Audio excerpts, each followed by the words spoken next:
Welcome to Making MarTech, where we spotlight innovative MarTech companies and leaders who are driving growth, highlighting valuable insights and actionable strategies to stay ahead in this industry. Today, we are joined by Chris Perkins, President of Model B. All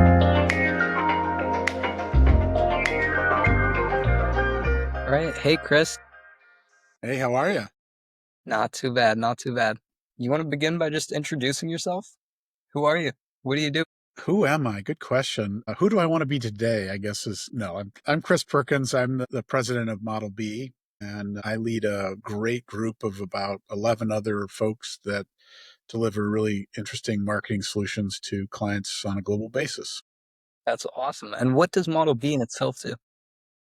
So we're a global marketing consultancy. What's really compelling about us is that we actually start from understanding how a client makes money and what are the forces for good and evil internally and externally that affect their business. And by understanding that, we can then step back and evaluate where they've put time and effort into things that are marketing like and things that are very clearly marketing, and diagnose where they should stop doing things that aren't productive, where they should continue doing things that are, and ways to add things to the mix that will improve their overall business performance.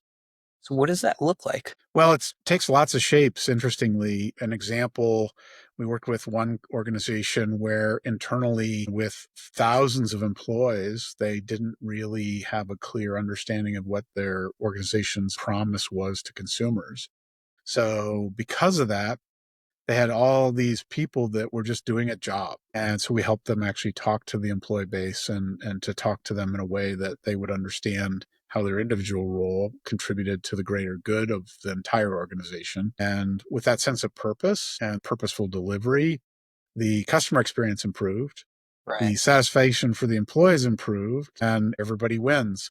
And so we refer to that as the best media buy you can do is your own people, and getting them really queued up to be able to tell that story with conviction, or frankly, if they're not on board with what the company's all about, to make the choice to leave and go somewhere where they can find that for themselves.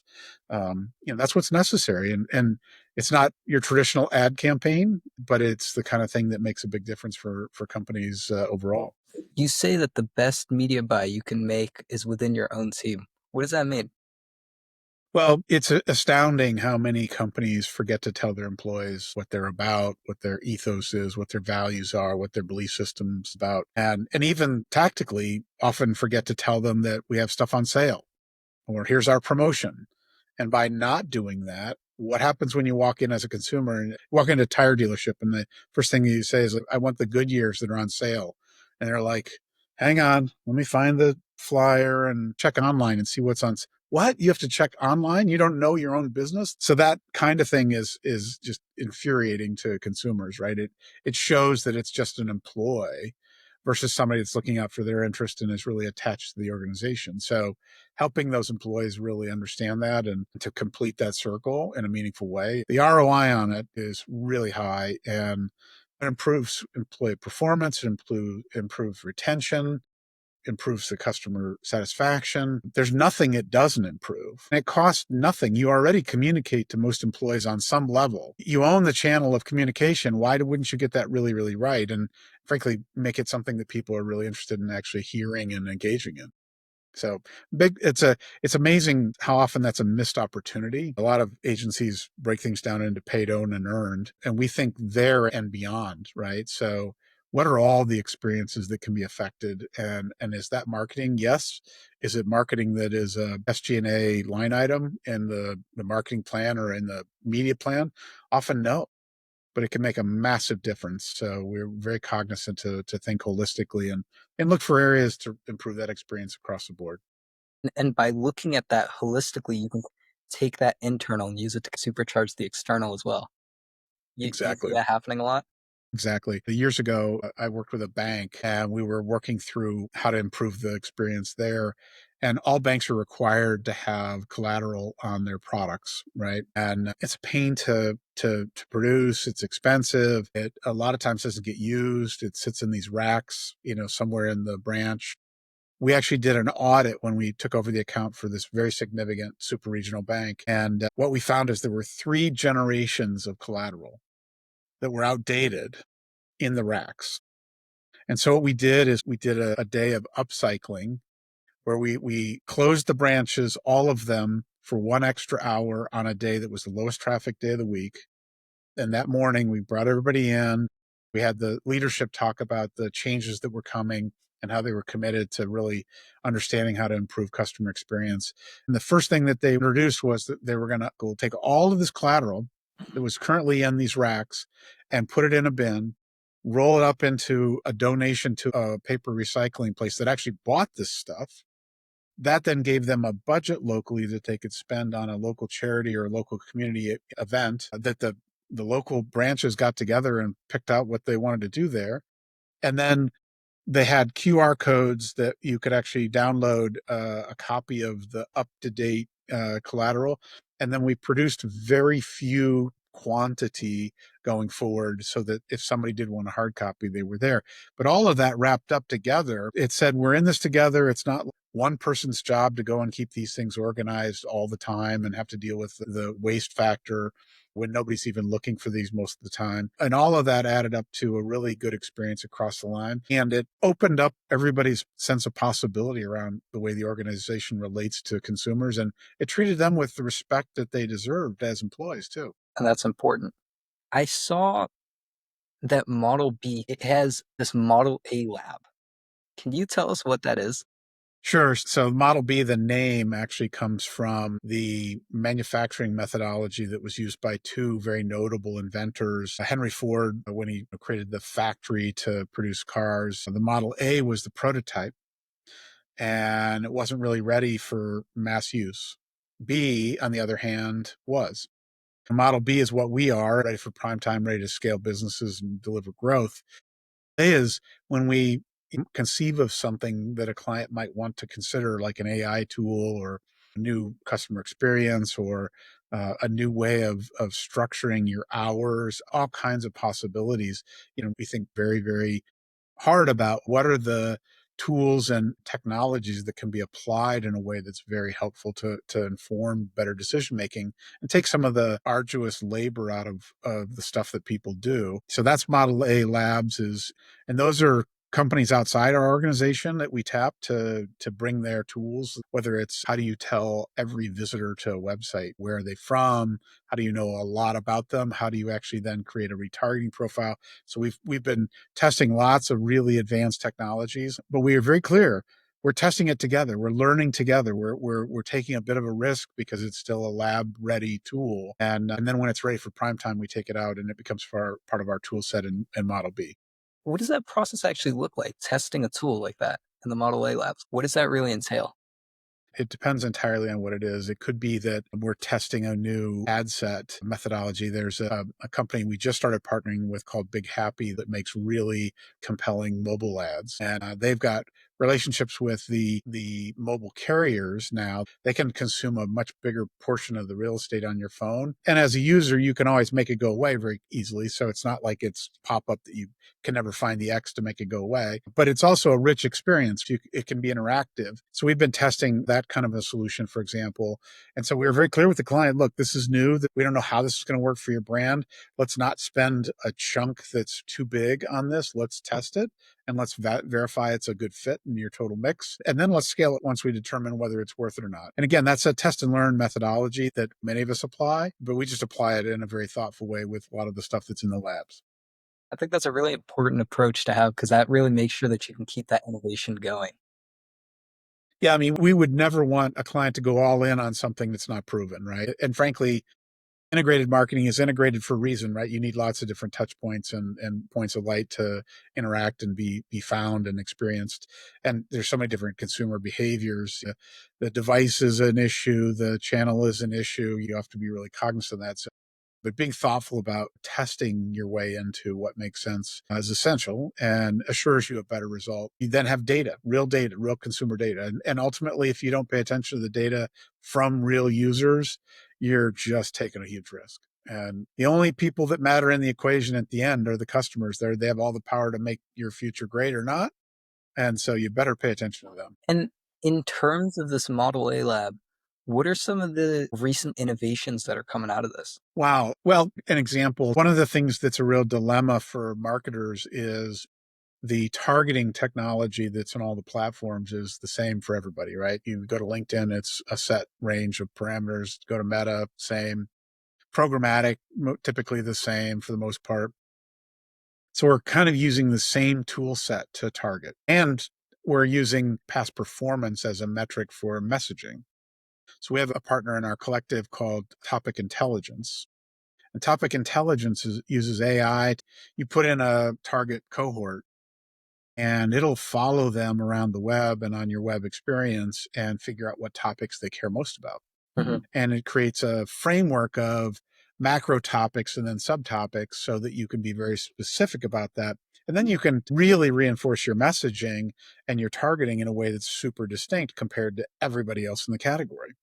So imagine a B2B audience where everybody's fishing with the same fishing pole, the same bait, and all of a sudden you've got a longer pole with the only bait that people care about because you've listened to them. Again, this is all about putting the customer first. And so topic intelligence is a great example of a way to really be precise in both understanding the topics that are of best value or highest interest for a consumer base. That level of personalization can be really helpful. It's I think one of the most powerful tools out there. The more personalized you get, the better, right?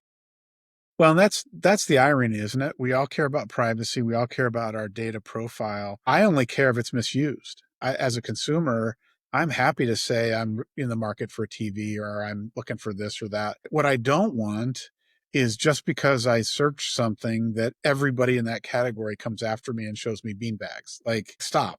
Just that now that I've said beanbags, I'm going to get served a bunch of ads for beanbags. And that's just terrible. That's so sloppy and wasteful. And I'm not actually in the market for TV, but let's assume I was. I mean, I want to see those ads. I want to see the latest features. I want to see the brands reach out to me. So, there's an abundance of data out there. Unfortunately, most marketers are either using it poorly because they just don't know what to do, or they're overusing it to a point where they're making assumptions that go too far. And I agree that personalization is phenomenal if it's precise and continues to learn, because our behaviors as consumers, we're all over the place. And if we don't have systems that do real time personalization, a lot of times it's starting to get into stereotypes, and stereotypes are where you get in trouble. Right. And can you actually talk to us a bit more about that? When it comes to personalization, what's that balance and how do you find it? Right? What are these misconceptions that you're seeing a lot of people have about this? And what's the best way to approach that? Yeah, I mean, everything can be personalized, and the brands that really get it right actually personalize and take the data and share it across channels and take it into retail. The whole picture is what they should be personalizing. And unfortunately, a lot of times they're only personalizing one part of the buy flow or the consumer experience. And so there's a lot of disconnects across different channels and different experiences, and that's a real shame. And at some level, it's understandable because we got a big, massive team and lots of different products or services. If you got 20 or 50 products or very diverse solutions, big team is almost essential to maintain the experience there. But I think that one of the real challenges that I experience as a consumer and as a marketer is how do you be choiceful about understanding the areas that you can really personalize and continually improve that experience. An example of that, I worked with a streaming service that had streaming content in the documentary space. And their initial focus with us was how do you optimize and improve completion of purchase of a subscription. And we did that, but the real opportunity came from because they had kind of a good, better, best subscription level. Like a lot of things, you like Netflix, you can get with ads, without ads, family, high definition. There's lots of different levels, right? You can spend crazy amounts of money on Netflix these days. The understanding the differences in helping consumers be mindful of what they're getting so that that value proposition sticks, and then understanding their behavior. Like, what are the signature behaviors from a personalization perspective that show signs that you're about to unsubscribe? And, what behaviors can we look at to learn those kinds of things? And how can we either avoid it or acknowledge that it's going to happen and that there may be a way to get you back in a certain interval? As an example, as a consumer, I just signed up for Paramount Plus. There were two specific shows I wanted to watch. I waited until all of them were there. I signed up for a month, watched all of them in that month, and unsubscribed. And while that's hard on their business model because they really want a long-term subscriber, they'd be smart if, from a personalization perspective, their marketing team would say, okay, we got 1 month. If we can get Chris back for another month when we have the right content, let's do that. Let's actually personalize that as a part of the marketing mix. So we're never going to get Chris long term because he's just not, going to make that mistake and let it sit there unused, right? But understanding that as marketers, I bet the agencies, because the real priority is how do you keep people long term? Understand that. That makes sense, right? That's where the best value is. But aside from those people, why wouldn't you take whatever you can get when it doesn't cost you anything more as long as your acquisition cost is within reason? And I think that's the real opportunity in personalization, is really understanding and breaking down the cohorts and segments. And another example, I worked with an ISP where their whole proposition was value. Cheapest ISP out there. And it was reliable, but was cheapest. That was their number one thing. Everything they said was, we're the cheapest. And so they purposely marketed to people that were lower to mid to lower socioeconomic group. And we were like, well, why? Right. Why wouldn't you talk to people that are wealthy? They're wealthy because they're smart about money. If this ISP works for them, shouldn't you go after them? And they're like, well, we've tried it before. It hasn't worked. Well, if you tried the right messaging, right? There are a lot of people that wouldn't want to be known for using the cheap option. I mean, there's been all kinds of stories in the past where people buy a generic or cheap brand and then put it in the fancy brand bottle or packaging, or take it out before any guests come over because you don't want to see it's from Costco. This is salmon from Costco, right? Well, it's perfectly fine if it's good for you, it's good for everybody, right? But those kinds of personalization opportunities are massive, and organizations and agencies that don't take advantage of that, it's just crazy. But understanding a consumer and their real behavior is the essential way to get there. And do you think that that's an issue that you see a lot? You think that's a common misconception, that a lot of people think that by positioning themselves as in this lower category, they're going to be able to get more sales that way? Well, I think brands tend to fish where they fished before, Mhm. and a lot of times they're slow to track with consumer behavior. I grew up in the Ogilvy system, and one of the things that we talked about in the organization then was honor the intelligence of the consumer. Mhm. And how many ads have you seen where the consumer is depicted as a bit of a goofball? It's quite a lot, isn't it? Right? Why would you make fun of the consumer? Like, and it's okay if you like poke fun in, responsible way, but why would you do that? And at the same time, why would you tell a consumer what to think? Why wouldn't you give them the information to make their own mind up? I mean, it's amazing when you ask people like, what brands do you admire and why? They always name the same ones. Why? Because those brands treat the consumer with respect. They give them something to aspire to on some level. Nike, be your best athlete. Disney, live the fantasy at any age. It's amazing to think that adults Mhm. without children Right. go and spend time in the parks and engage in tons and tons of content in Disney. Why? Because the Disney folks are really smart about honoring the intelligence and the way that that's a really interesting thing to the people that care. But a lot of brands don't do that, right? They assume an awful lot. And another example, I think it's funny when you look at Ozempic and the weight loss drugs right now. Certainly people that have, significant weight or health problems that are related to weight, they're obviously a target. But the number of people I know that I found out they're taking it that are like not obese, or they're a little heavy maybe, but like not overly.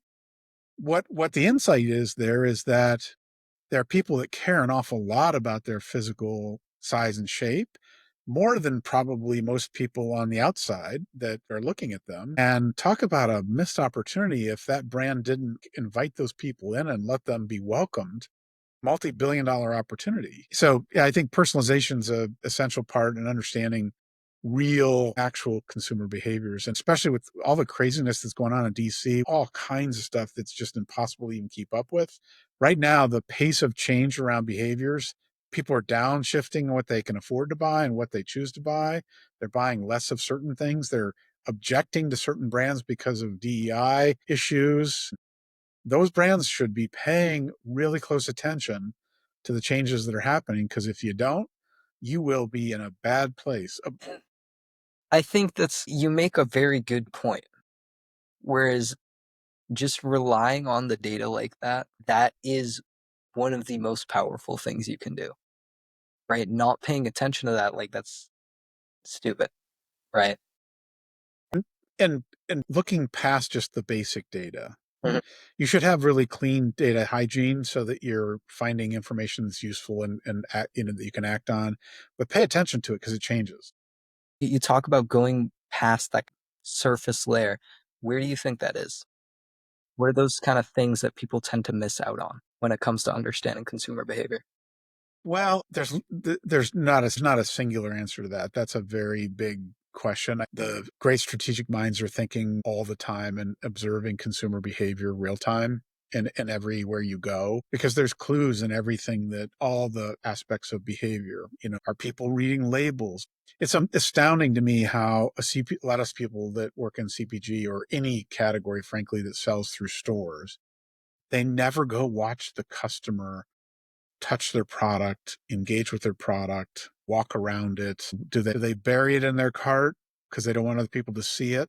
Or do they proudly put it on top in the produce section where everybody can see that I'm buying this brand, right? Is it a badge brand, or is it a necessity that they don't want people to know they're buying? And to me, there's clues around all that all the time. I spend a fair amount of time on social channels because there's great clues in what people are thinking and doing in the social channels. And obviously you can't take those things as gospel, but they're great clues around ways people think about brands and the experiences, and what decisions they're going to make next. And to me, the reason there's no single answer is because the clues are everywhere. You just have to take the time and be observant enough to look for them.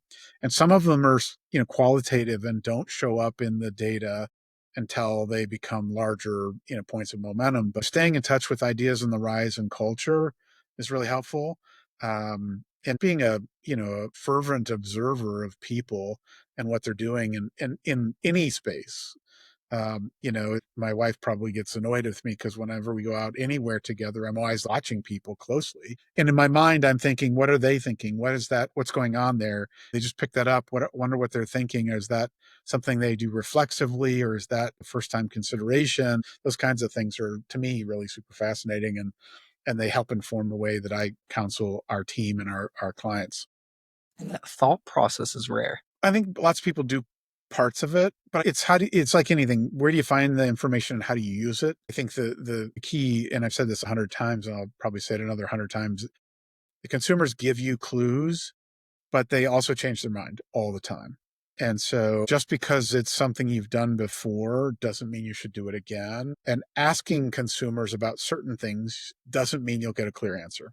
We get this all the time. We'll get a note from a brand saying, what are your preferences for communication? Well, honestly, I don't really want you to communicate to me at all unless I want something. And I just wish you could read my mind on when I want something, but I don't want a monthly email. Like I don't need more email, but I'd prefer that over a newsletter or a mailer on the US Postal Service. So I think thinking beyond just the yes, no Mhm. of all those things is essential, and constantly reevaluating because things change all the time. Shifting focus a bit, can you tell us more about Model B? What's some of the work that you guys have been doing recently? What are some of the recent successes you've seen with Model B? We're happy to have had some great success with all our clients in different ways. We just helped Melwood, one of our clients, go from a single website to serving three distinct audiences and having three distinct websites. And that just launched. And so we're really pleased with that. And the way that it's helped the organization be much clearer about what they do and have intentionality the experience, and to treat each of the three distinct audiences with the honor that they need as individuals or their own cohort. With the AMCP, managed care pharmacists, we support them and actually did a really exciting campaign for them that rotated around explaining even what a managed care pharmacist is and the importance of working together through a trade association to help share best practices, learning to represent the industry holistically, and to build renewed pride in the trade association membership and improve the acquisition of new members and the retention of existing members. So we're really pleased with what we've done there. And it's been fun to see, even at their various meetings, we've had a step and repeat where people could do photos, and we had a commitment board where people could write a commitment to what makes them excited about the industry, and see the smiles and all the great comments, and the level of engagement is just super fun. Great group of people to work with that do an awful lot to keep a lot of Americans healthy. So super exciting there. We just started working with a super interesting client, the Source for Learning. They have an early childhood education group. They're a nonprofit. They provide learning materials for educators. And one of the things that's a real travesty in the US is that the kids from birth to 5 don't really get much unless their parents are super engaged, don't really get much help learning and growing to their full potential. And babies to 5-year-olds are sponges, man. They totally benefit from interaction and quality early learning opportunities. And those can be had anywhere. They can be had at home while you're traveling, or at a center where you actually have a combination of daycare and education experiences. But a lot of times those educators or those folks that are working in these places, they're occupationally focused on it and have no formal education in how to be teachers or to help these kids learn. And so the Source for Learning, our early childhood education group, provides those resources free. They were created out of a generous foundation. It was started by a really great inventor and as his way to give back.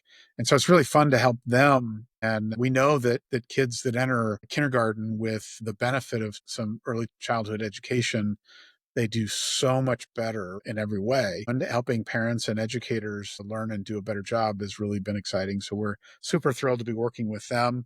I could go on and on. There's a bunch of clients that we've done some really interesting stuff with. And we're not a specialty agency and working in one or two verticals. We work across a lot of verticals, from B2B and B2C. And frankly, that's part of the fun. Your brain is going from home loans and personal loans to early childhood education. So it stretches your mind pretty far. That's some great stuff. That's a really good cause. And it's great to see you guys doing work with stuff like that. One of our filters is for all our clients, we do our best to help them make a positive dent in the universe. Every brand has that potential. And why would we not do that, right? It makes the world a better place. So any of our clients, we're always trying to help them have a clear value set and a clear belief system that is apparent, as determined by them, not us, but we work with them to understand what it is. And then we try and make sure that the people on the outside hear that clearly, because then you're not buying just a product or service, you're relating to a belief system. That in the end is the real defining factor in what drives to a real affinity and loyalty. Because honestly, products and services are disposable or constantly being used, if you will. But brands that we relate to and fit our ethos, they mean so much more. And we're going to have much higher engagement and appreciation for them. Yeah, no, that's really well put. Thank you. In terms of those successes, there's also the flip side to the coin, right? So what are some of the biggest challenges that you guys have been facing right now? Well, aside from the economic uncertainty, which I think we are all facing, the hardest part is helping organizations have confidence to make these changes. In many, many organizations, unfortunately, marketing is a service center to the sales operation or the merchants or engineers, whatever kind of business it is.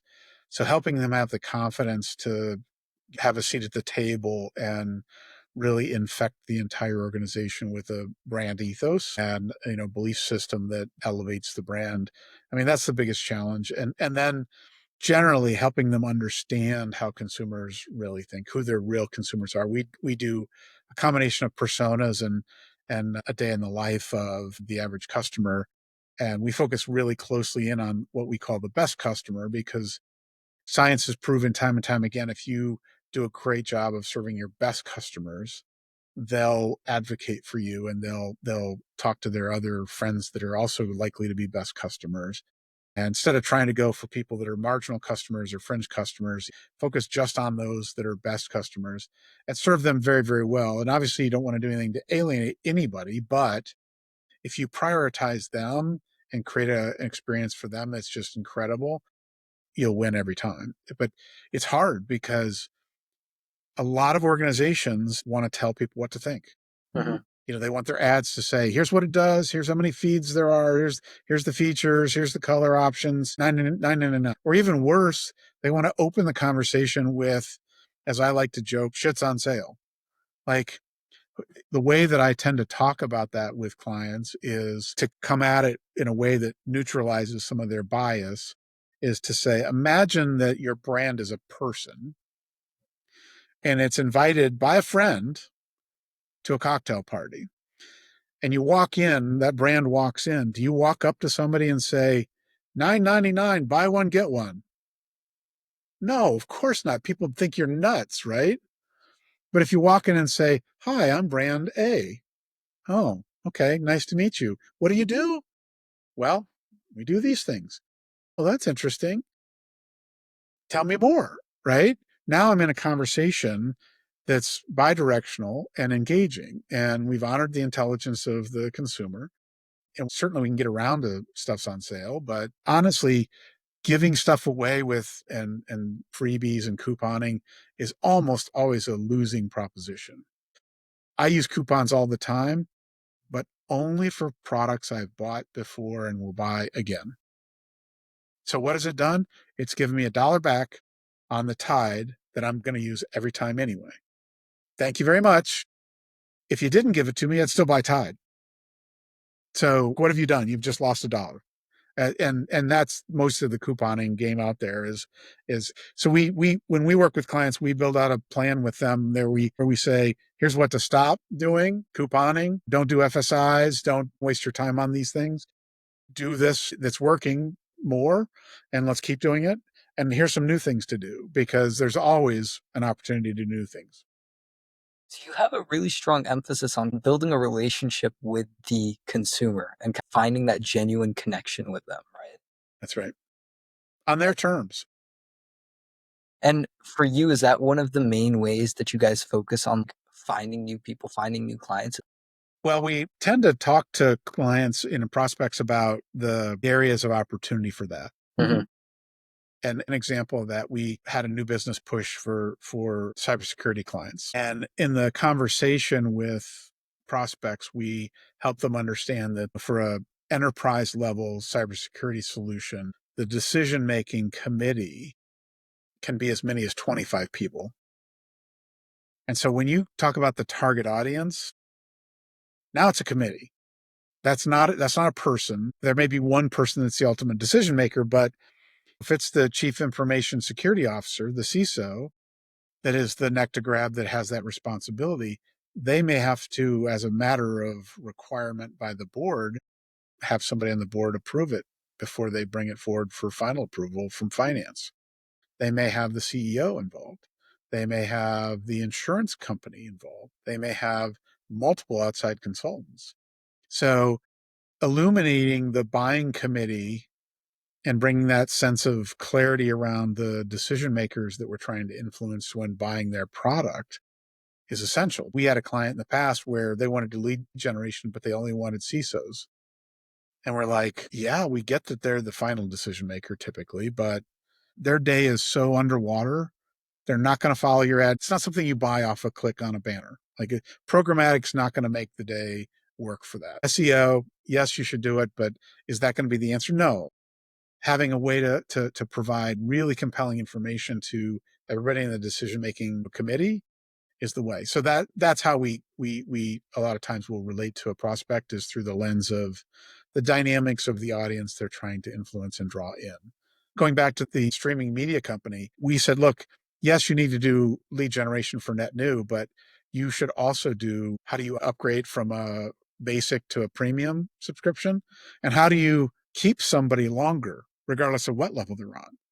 Because if you can retain somebody even 5 extra months, that's incredible revenue. And we did the math on it, showed it to them, and lo and behold, they were like, "Oh my God, we didn't think of it that way. We just didn't." So moving out from just Model B, in terms of the overall industry, what are some of the trends that you've been seeing? Well, there's a lot going on in the agency world. Some macro trends as I see it. Holding companies are falling in under their own weight.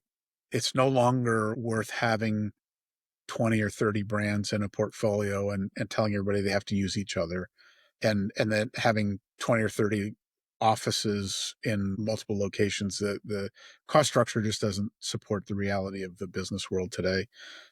And so there's not enough margin in it. So that's changing. So the groups are starting to move towards using a lot more outside resource and downscaling their total talent pool, but keeping intellectual leadership by discipline in pockets of strength and then scaling their business through outside resource.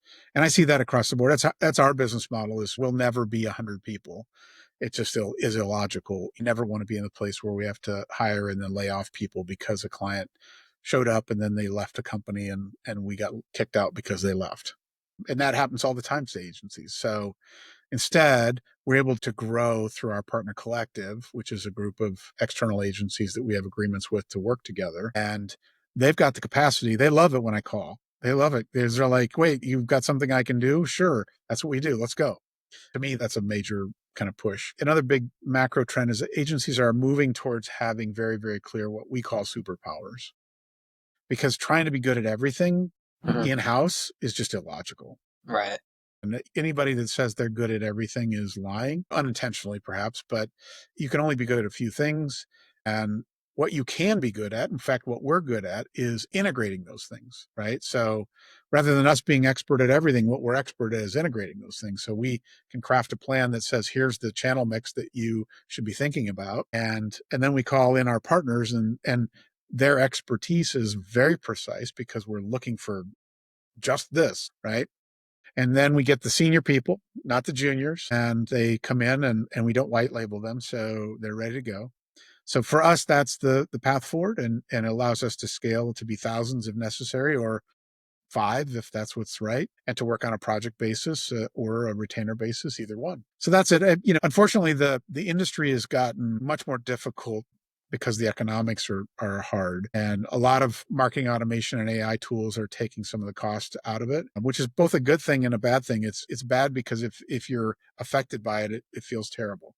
But in the end, a lot of the stuff that it's taking away was kind of menial labor orientation stuff, like doing resizing of materials, of assets. Like, and there are people that love doing it. God bless them, because that's a awful thing to have to do all the time. And now with AI tools, you don't really have to. You can just, use those and it's done. But I think the number of people that are leaving the industry, it's hundreds of thousands a year globally.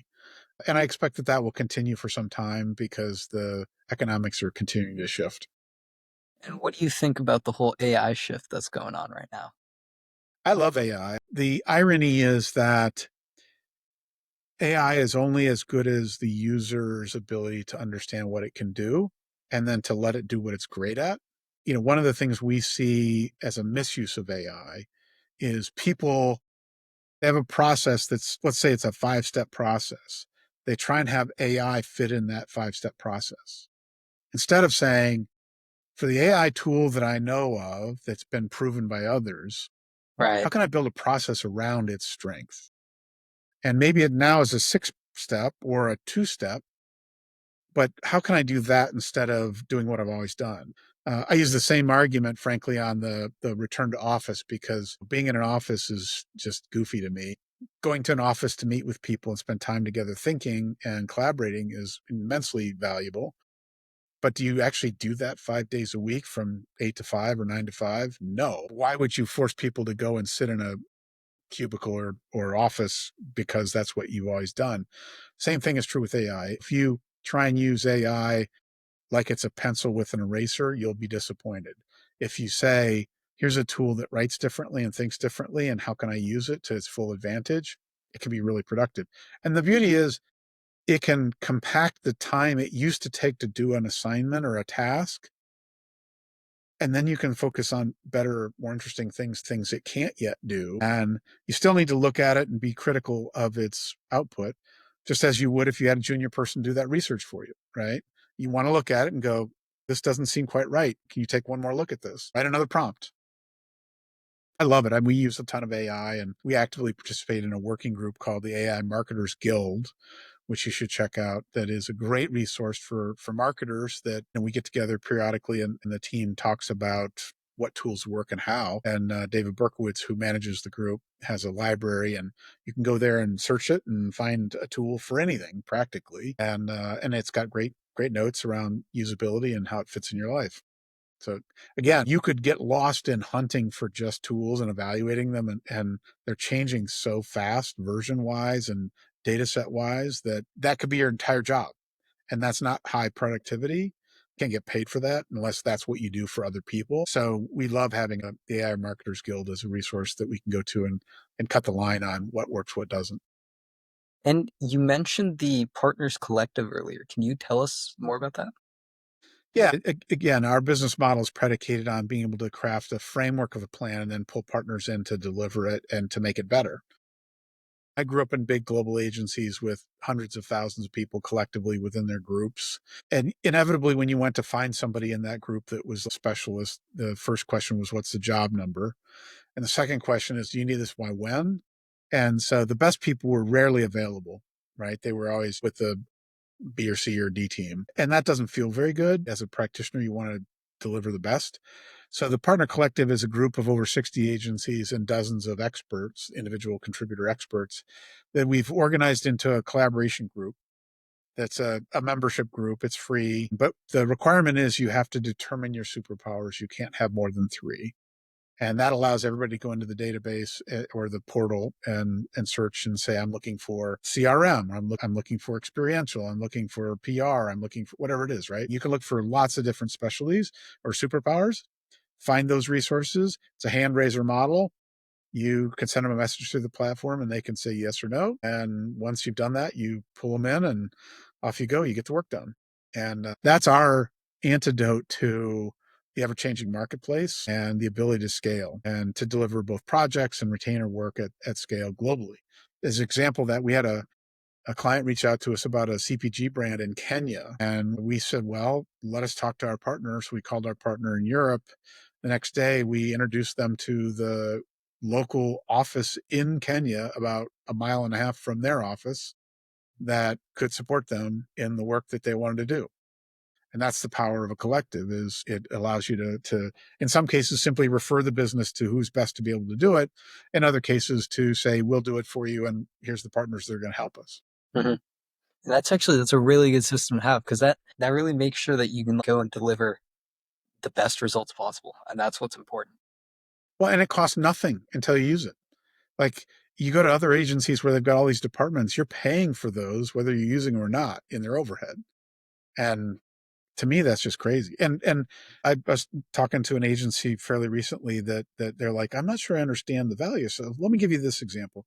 What departments do you have in your agency? Well, we've got creative department, we've got strategy, we've got our strategy research, we've got account management, we've got PR, and we've got a small development team. And I said, okay, how many people are on your web team?